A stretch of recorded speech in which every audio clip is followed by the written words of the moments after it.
Ayyee akkam jirtu hordoftoota Daandii Akaadaamii. Kun chaanaalii keessan Daandii Akaadaamiidha. Har'a kan waliin ilaallu saayinsii waliigalaa kutaa torbaffaa boqonnaa shanaffaa lubbu qabeeyyii fi heddummina isaanii kan jedhu jalatti viidiyoo paartii sadaffaa 5.1 sadarkaalee ramaddii orgaanizimootaa kan jedhu waliin ilaalla. Sadarkaalee ramaddii orgaanizimootaa. Akkas jedha. Sadarkaalee ramaddii orgaanizimootaa jedha 5.1. Ramaddiin orgaanizimootaa keessatti gulantaawwan gurguddaa jiran meeqa? Isaanis eenyu faadha jedha. Gulantaan jiran torbadha. Isaanis gara gadiitti ni ilaallu. Akka sirna ramaddii ammayyaatti orgaanizimoonni hariiroo uumamaan qaban irratti hundaa'uudhaan sadarkaalee gulantaawwan adda addaatti ramadamanii jiru. Sadarkaaleen ramaddii kun gulantaawwan torbatu jira jechuudha. Gulantaa meeqatti qoodamu? Torba jechuudha. Isaanis mootummaa, murna, gita, ordarii, warra, qaccee fi sanyiidha jechuudha. Sadarkaaleen gulantaawwan ramaddii kun tartiibaan xiqqaa irraa gara guddaatti, sanyii irraa gara mootummaatti jechuudha. Yoo xiqqaa irraa gara guddaatti deemuu barbaanne maal goona? Sanyii irraa gara mootummaatti deemna jechuudha. Kana jechuun sanyii, qacceen, warra, ordarii, gita, murna, mootummaa jennee deemna. Sanyiin ishee baay'ee xiqqoodha jechuudha. Yookiin immoo guddaa irraa gara xiqqaatti yeroo deemnu mootummaa irraa gara sanyiitti jechuudha. Mootummaa, murna, gita, ordarii, warra, qaccee fi sanyii yeroo jennu immoo guddaa irraa gara xiqqaatti jechuudha. Tartiibessuun ni danda'ama. Fakkeenyaaf guddaa irraa gara xiqqaatti yeroo tartiibessinu kunoo kanaadha jechuudha. Rog-sadee kana keessa ilaaluu dandeessu. Mootummaan baay'ee guddaadha. Murnarran caala. Murni immoo gitarran caala. Giti immoo ordarii caala. Ordarii warran caalaa. Warri qaccee caalaa. Qacceen immoo sanyii ni caalaa jechuudha. Afaan Ingiliffaatiin sanyiin species jedhama. Qacceen immoo genus jedhama. Warra faamiliidha.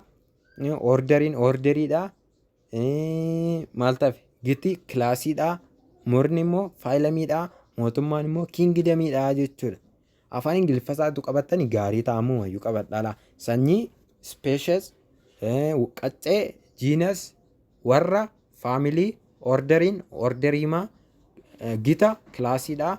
Murni faayilamiidha. Mootummaan kingdamiidha jechuudha. Mee tokko tokkona ilaalu. Mootummaa yeroo jedhu isa bal'aa jechuudha. Ramaddii orgaanizimootaa keessatti sadarkaa guddaa fi bal'aa ta'edha. Akkuma asirraa argitan mootummaan baay'ee bal'aadha. Isa bal'aadha jechuudha. Mootummaan gulantaa olaanaa fi kanneen hafan mara of jalatti hammata jechuudha. Amma mootummaan kun eenyuufaa of jalatti qabata? Sanyiis, qaccees, warras, orderiis, gitas, murnas hundayyuu of keessatti hammata jechuudha. Fakkeenyaaf mootummaa biqiltootaa. Biqiltoota hunda of jalaa qabaa jechuudha. Kanaafuu mootummaan biqiltoota hunda of jalaa qabaa jechuudha. Mootummaan fangasootaallee akkasuma fangasoota hunda of keessaa qaba jechuudha. Kana jechuun mootummaa biqilaa jira, mootummaa fangasii jira. Biqiltoota hunda, fangasoota hunda kan of keessatti qabatudha jechuudha. Murni maalidha isiniin jedhe? Faayilam afaan Ingiliffaatiin. Murni mootummaa taanee kan argama jedha. Isa guddaadha jechuudha. Mootummaa taanee gitaawwan wal fakkaatan murna tokko jalatti ramadamu.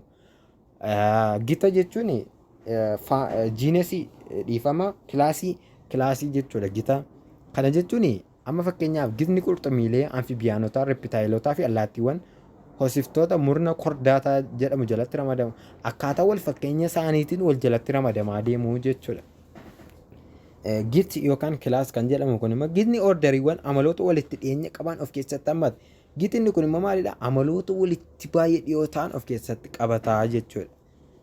Inni sadaffaan orderiin afaan Ingiliffaatiin orderii warra adda addaa amaloota walitti dhiyeenya qaban of keessatti qabata. Kun immoo maalidha? Warra adda addaa jechuudha.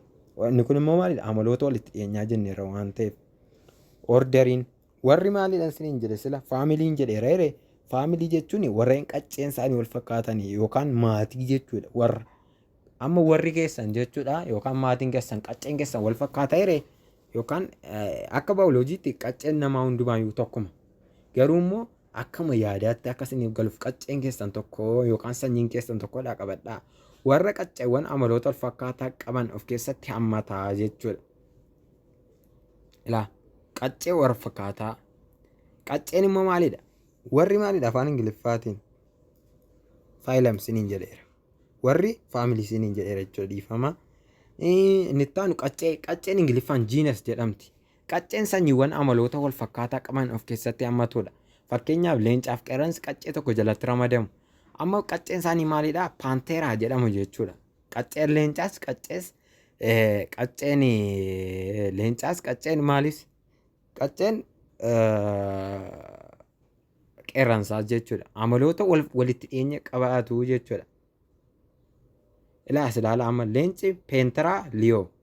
Qeerramsi peenteraa tigiriis jedhama jechuudha. Peenteraan qaccee isaaniitiin jalqabaa. Liyoo fi tigiriisiin immoo maalidha? Sanyii isaaniiti jechuudha. Liyoon sanyii leencaati. Tigiriisiin sanyii qeerramsaati jechuudha. Amma amalli isaanii wal fakkaataadha. Qeerramsaaf leenca amma fakkeenyaaf foon qofa sooratu. Kanaafuu maal tokko keessa jiraachuu danda'u jechuudha. Qaccee tokko keessatti argamuu danda'u jechuudha. Kan itti aanu sanyii.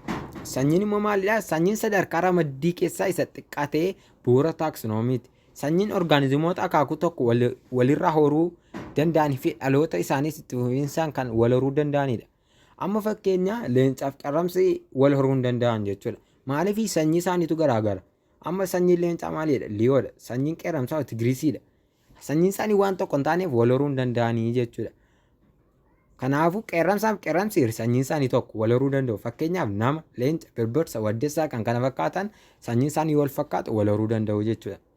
Walumaa galatti sadarkaa mootummaa irraa gara sanyiitti yommuu deemnu wal fakkeenya orgaanizimootaa dabalaa deemaa jechuudha. Akkuma kana immoo sanyii irraa gara mootummaatti yeroo deemnu immoo garaagarummaan isaanii dabalaa deema jechuudha. Mootummaa irraa gara sanyiitti yeroo deemnu immoo wal fakkaachaa deemu jechuudha. Barumsa keenya irraa kanumaan goolabna. Yeroo itti aanu mootummaa lubbu qabeeyyii kan jedhu walitti deebina. Mootummaa lubbu qabeeyyii kan jedhu walitti deebina. Hagasitti nagaannaaf tura.